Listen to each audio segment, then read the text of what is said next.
De espaldas al mundo, de cara al amor, desafiando al peligro. Este documental tiene como finalidad aclarar una tergiversación de términos y conceptos biológicos que en un intento de buscar legitimidad científica, son presentados en un video que pretende dar una justificación y validez biológica a las mujeres trans. No solo se pretende redefinir el concepto de sexo, sino que sin ton ni son, se hace una revoltura de términos y conceptos, que desinforman, confunden y en nada ayudan a la comunidad LGBT+. Se entiende que la necesidad de obtener una validación bajo el rigor científico sea crucial, pero es inadmisible dar falsas conclusiones con base en supuestos a partir del mal empleo o el mal entendimiento de los términos y conceptos biológicos. Hasta ahora, ha sido y es la gran piedra que, en lugar de bordearla, insisten en darse de topes con ella una y otra vez. ¡Ey! Por ahí no es. En la actualidad, varias y no todas las disciplinas se definen como ciencia, pero entre ellas hay tres sometidas al rigor del método científico, que se distinguen como ciencias experimentales o exactas, y son la biología, la matemática y la física. De tal forma que el concepto de sexo circunscrito en el ámbito biológico no va a cambiar así no más porque sí, con base en reclamos y supuestos erróneos. El sexo está denominado biológicamente por la presencia de genitales, pene y vulva.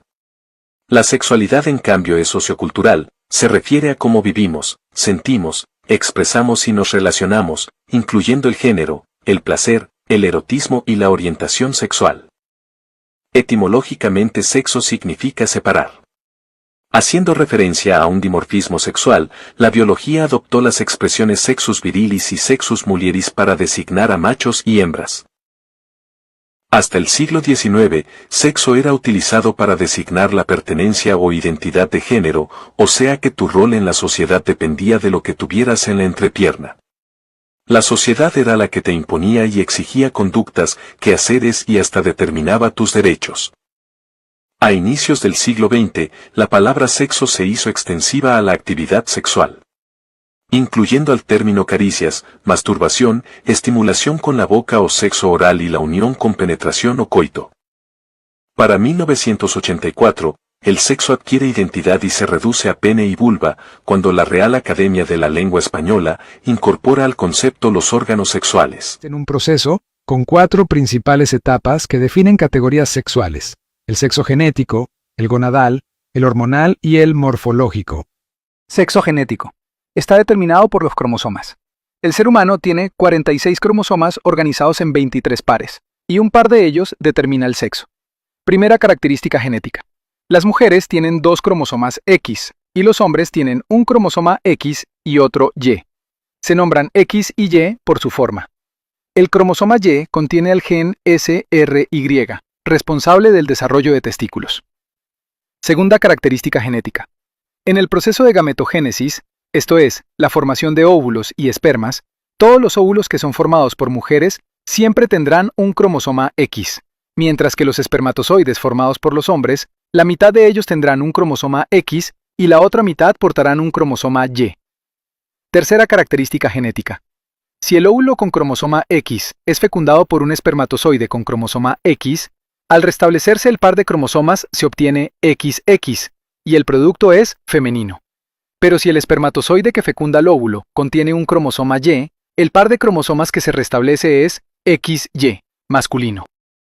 Sexo gonadal. Se define por la presencia de ovarios y testículos. Entre la sexta y séptima semana de gestación, hay una diferenciación de gónadas, seguido de la producción de hormonas. Entre la séptima y octava semana de gestación, en los hombres, el gen SRY del cromosoma Y activa la secreción de la hormona AMH para suprimir el desarrollo de los órganos internos femeninos, útero y trompas de falopio, favoreciendo se desarrollen los testículos. Ante la ausencia de la AMH, el desarrollo de ovarios y las estructuras reproductivas femeninas es posible. Sexo hormonal. Se determina por la presencia de hormonas, andrógenos y testosterona en hombres y estrógenos y progesterona en mujeres. Los andrógenos son hormonas masculinas producidas mayormente en los testículos. Entre ellas están la testosterona, que estimula el desarrollo muscular, el vello corporal, el cambio de voz y la producción de espermatozoides. Los estrógenos son las hormonas femeninas producidas por el ovario, como la progesterona, que regulan el ciclo menstrual, la ovulación, desarrollo de mamas y estructura ósea. Los andrógenos y estrógenos inducirán hacia la diferenciación morfológica de testículos, pene y escroto en los hombres, y ovarios, trompas de falopio, matriz y vulva en las mujeres. Sexo morfológico, presencia de pene y escroto, clítoris y vulva. Aproximadamente a la quinta semana de gestación, las gónadas fetales se encuentran indiferenciadas, y no es hasta la séptima semana cuando inicia la diferenciación hormonal y morfológica según el sexo genético. Después de la séptima semana, ya con la diferenciación de los testículos, inicia la síntesis de testosterona. Las hormonas andrógenas estimularán la fusión del tubérculo genital y los pliegues uretrales para formar el pene y el escroto. Sin andrógenos presentes, el tubérculo genital forma el clítoris y los pliegues uretrales no se fusionan, creando los labios vulvares. Hasta aquí, el sexo, circunscrito en la naturaleza biológica, tácito, natural e indiscutible. El video al que me refiero inicia cuestionando si las mujeres trans son o no mujeres biológicas y sus argumentos son los siguientes. 1. La biología tenía un concepto limitado del sexo porque no existía la aparatología. Siento decir que la aparatología no es más que un conjunto de técnicas pertenecientes a la medicina estética. Se empleada principalmente en la producción de colágeno para combatir arrugas y flacidez, marcas de acné y mejora en la absorción de nutrientes. Ni siquiera es una rama de la biología, como la anatomía, la fisiología, la embriología, la neurología o la genética, de tal forma que aparatología no tiene nada que ver con la biología, mucho menos con el sexo, la sexualidad o la identidad de género. 2. La biología solo identificaba dos tipos de cromosomas y se refiere a los pares cromosómicos XX para mujeres y XY para hombres. En efecto, solo hay dos tipos de cromosomas sexuales, que son X y Y. La combinación XX y XY no son dos tipos de cromosomas, son dos tipos de combinaciones que se dan a partir de la fecundación y de la cual dependerá la definición del sexo. 3. La biología nos enseña que el género no se basa únicamente en los cromosomas, porque el sexo es un sistema multifactorial que se rige por la genética, las gónadas, las hormonas sexuales, los genitales, las características sexuales secundarias, la neurobiología, la epigenética y el medio ambiente, redefiniendo el concepto de sexo a partir de su correlación. Primeramente, el género es un constructo social que involucra normas, roles, expectativas y comportamiento asignados por la sociedad dependiendo de lo que tengas en la entrepierna. Aquí la biología lo único que comprueba y valida de forma objetiva es la presencia de pene o vulva, y punto. Entendamos que el sexo está circunscrito en la naturaleza biológica, pero la sexualidad, el género e identidad de género pertenecen a la naturaleza humana. Segundamente, a partir de los puntos enunciados, no hay una redefinición de sexo por parte de la biología. El sexo sigue siendo un proceso que se identifica en diferentes etapas o categorías, conocidas como sexo genético, sexo gonadal, sexo hormonal y sexo morfológico, que concluye con la formación de los genitales. Durante el proceso biológico de la determinación del sexo, la gestación, el desarrollo y crecimiento del individuo, hay incidencias químicas, físicas, biológicas, ambientales y socioculturales que pueden perturbar y alteran factores del desarrollo y sus expresiones.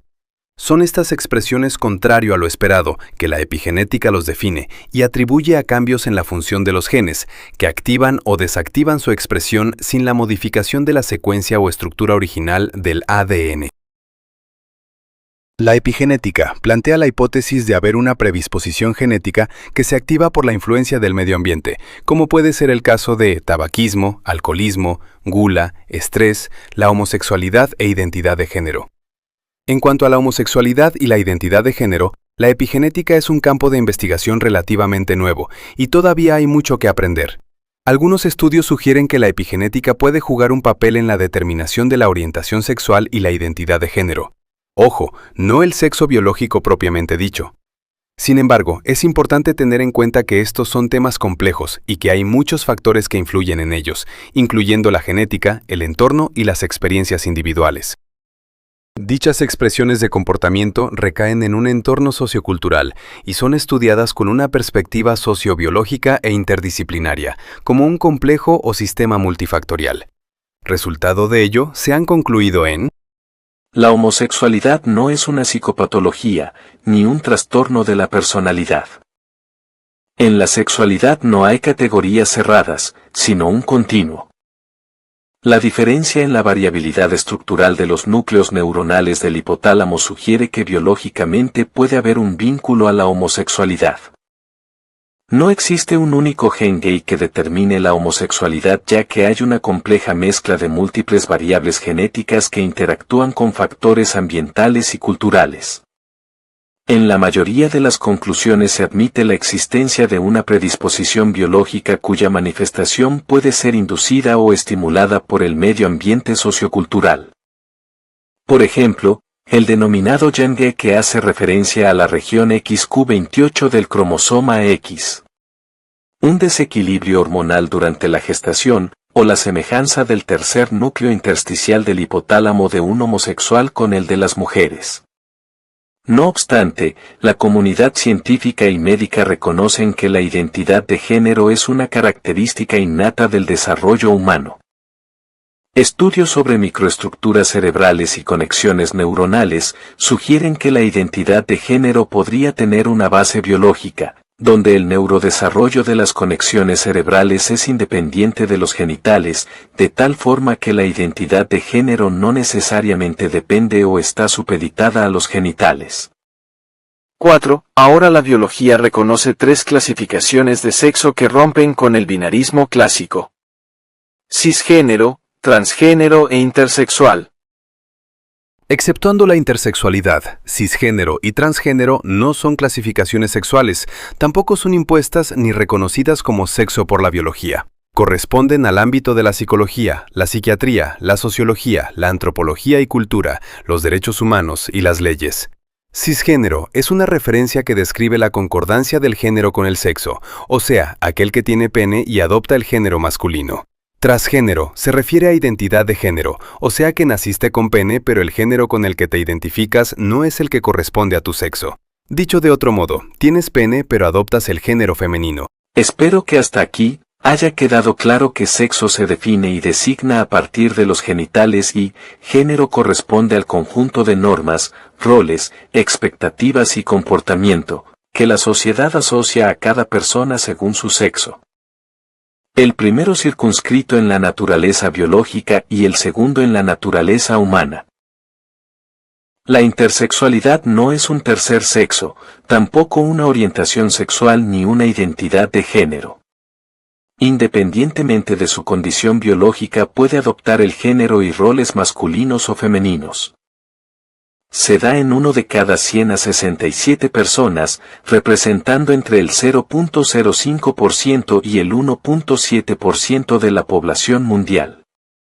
No les aplica el concepto de cisgénero porque no hay un sexo definido propiamente dicho, y su condición, su genética y morfológica tampoco definen su identidad de género.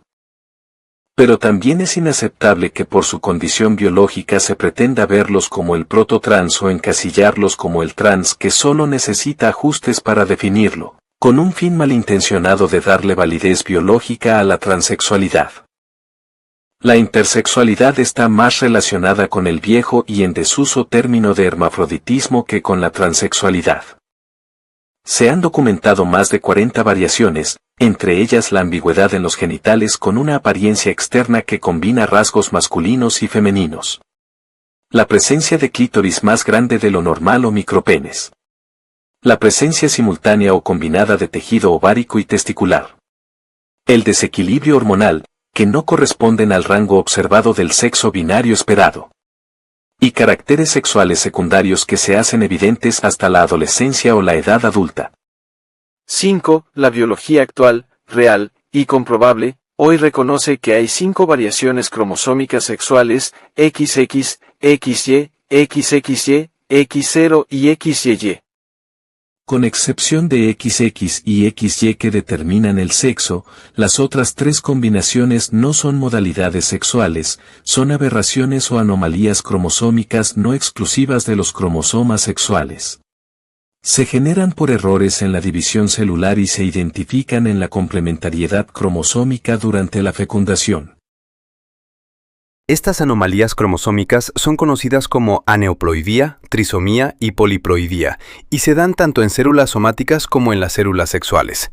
Las células somáticas son las que conforman todo el cuerpo, que se encargan del crecimiento y desarrollo del organismo, la reparación y la regeneración de tejidos, renovando y reemplazando a las células viejas por otras funcionales. Las células sexuales se encuentran en las gónadas, testículos y ovarios, y producen gametos, espermatozoides y óvulos. Se conoce como aneuploidía a la alteración en el número de un solo cromosoma. La trisomía, como la alteración genética con 3 copias de un cromosoma, por ejemplo, el síndrome de Down o trisomía 21, que en lugar de haber 2 cromosomas 21, hay 3. Y la poliploidía, o presencia de más de 2 juegos. En 1938, Henry Turner describió la monosomía X, también nombrada X0 o síndrome de Turner. Ocurre cuando falta total o parcialmente un cromosoma X en las mujeres. Una inmensa mayoría no sobreviven, resultando en abortos. Las que sobreviven presentan estatura baja, desarrollo ovárico incompleto e infértil y anomalías físicas. Los nacimientos se dan en 1 por cada 2.500. La supervivencia fetal es del 1%, que logra sobrevivir hasta el término del embarazo. 1942. Harry F. Klinefelter describió la trisomía XXY, denominado síndrome de Klinefelter. Afecta a varones que tienen 1 o más cromosomas X adicionales. Se caracteriza por niveles bajos de testosterona, ginecomastia, desarrollo mamario y problemas de fertilidad. Su tasa de ocurrencia se estima con una variación bastante grande en 1 por cada 550 a 1000 varones nacidos vivos. Esta variación depende de la complejidad del síndrome. Por ejemplo, en formas complejas con 3 o 4 cromosomas X, se dan aproximadamente en 1 por cada 17.000 a 50.000 nacimientos. Aunque afecta del 0,1% al 0,2% de los varones en general, su tasa se eleva significativamente entre un 3 a 4% en hombres que enfrentan problemas de infertilidad y del 10 al 12% en pacientes con azoospermia o ausencia de espermatozoides en el semen eyaculado, bien sea por obstrucción, problemas hormonales, genéticos, secuelas de enfermedad o tratamientos que bajan la producción a casi indetectable. No es hereditaria porque ocurre de forma aleatoria durante la división celular de los gametos. Se ha detectado que en mujeres que tienen embarazos después de los 35 años, la probabilidad es ligeramente mayor. Entre 1959 y 1960, la genetista británica Patricia Jacobs descubre y reporta las trisomías X y Y, también conocidas como síndrome de la superhembra y síndrome del supermacho, respectivamente. En la trisomía XXX, las mujeres suelen ser más altas que el promedio, pueden presentar pliegues en los ojos, epicanto o tono muscular bajo durante la infancia. Con una inteligencia promedio, algunas pueden presentar retraso en el desarrollo del lenguaje, problemas de aprendizaje y dificultades en habilidades motoras y sociales. Aunque en algunos casos puede haber irregularidad menstrual e insuficiencia ovárica, son fértiles con una vida sexual normal. La trisomía XYY afecta a hombres que reciben un cromosoma Y adicional. Suele ser de estatura más alta que el promedio y en ocasiones tiene dificultades en el aprendizaje. ¿Recuerda el segmento de video del proceso de determinación del sexo? ¿Recuerdan que en el cromosoma Y está el gen SRY? ¿Recuerdan que este gen SRY activa la secreción de la hormona AMH para suprimir el desarrollo de órganos internos femeninos? Pues ahora este gen será nuestro protagonista. En 1964, el finlandés Albert de la Chapelle descubre el síndrome que lleva su nombre. Se identifica como 46XX. Esto es, que su genotipo tiene los 46 cromosomas de la especie humana, con 2 cromosomas sexuales X. No obstante, de acuerdo con este genotipo que contiene 2 cromosomas X, el fenotipo debería expresarse como mujer, pero ocurre todo lo contrario. Clínicamente se desarrollan genitales masculinos con una apariencia externa de varón. Presentan testículos pequeños, infertilidad por azoospermia, y en algunos casos hay desarrollo de mamas. El error cromosómico se da durante la recombinación genética en la división celular, De alguna forma, el gen SRY se adhiere al cromosoma X, y como su función es inhibir el desarrollo de los órganos internos femeninos, finalmente el tubérculo genital se fusiona y se desarrolla el pene. Se da un caso por cada 20.000 a 30.000 recién nacidos varones vivos. En 1955, el endocrinólogo británico Jim Swire describe la disgenesia gonadal pura o síndrome de Swire. Su cariotipo muestra los 46 cromosomas con los sexuales X y Y. Contrariamente al síndrome anterior, el genotipo es masculino, pero la expresión fenotípica es femenina, con el respectivo desarrollo de ovarios y anatomía reproductiva. Como vimos en el síndrome de Chapel, durante la recombinación genética de la división celular por medio de la cual se forman gametos, meiosis, un cromosoma X adquirió el gen SRY de un cromosoma Y, de tal forma que hubo un cromosoma Y que perdió dicho gen. Durante la meiosis, como resultado de una doble división celular, por cada célula germinal se obtienen 4 gametos. De los 4, 2 llevan cromosomas X y los otros 2 cromosomas Y. Si el espermatozoide que contiene el cromosoma Y sin gen SRY fecunda el óvulo, este síndrome es posible. Se da en 1 de cada 80.000 a 100.000 nacimientos, pero si hay combinación con otras disgenesias gonadales, el rango se amplía hasta 1 de cada 20.000. 6. La existencia de las personas trans se atribuye a que nacen con diferentes niveles del sistema multifactorial que determina el sexo biológico. En virtud de esto, solo hacen adecuaciones para dar forma a lo que ya son biológicamente, contrario a lo que la sociedad impone. Hacer suposiciones a partir de las conclusiones de una teoría requieren ser probadas y no afirmarlas como verdad por el simple hecho de haber sido formuladas a partir de las conclusiones de una teoría. Mucho menos con la intención de dar validez científica a fenómenos o eventos, a partir de la redefinición de términos y conceptos, con premisas fuera de un marco lógico y rigor científico. En el método científico una hipótesis es una suposición tentativa que debe ser comprobada, y una teoría es el conjunto de hipótesis extensamente estudiadas y comprobadas con múltiples evidencias que explican de forma amplia un fenómeno. La ciencia utiliza la identificación de patrones en estructuras, eventos y procesos que se repiten de forma predecible, como una herramienta para comprender la naturaleza. Ya que dichos patrones permiten la predicción, la formulación de hipótesis y la creación de teorías. El binarismo sexual, el número cromosómico, su forma y tamaño son patrones. Al humano corresponden 46 cromosomas agrupados en 23 pares, por lo que una aneuploidía, trisomía o poliploidía rompen dicho esquema, pero no redefine el patrón. Que en el mejor de los casos, si el producto es viable, cualquiera que sea su expresión fenotípica, deberá enfrentarse a su medio sociocultural, esto es, aceptación, afecto, comprensión, críticas, prejuicios, respeto, asistencia, oportunidades, independencia, libertad y un largo etcétera. En la naturaleza salvaje, si un individuo nace ciego es presa fácil y hasta ahí quedó.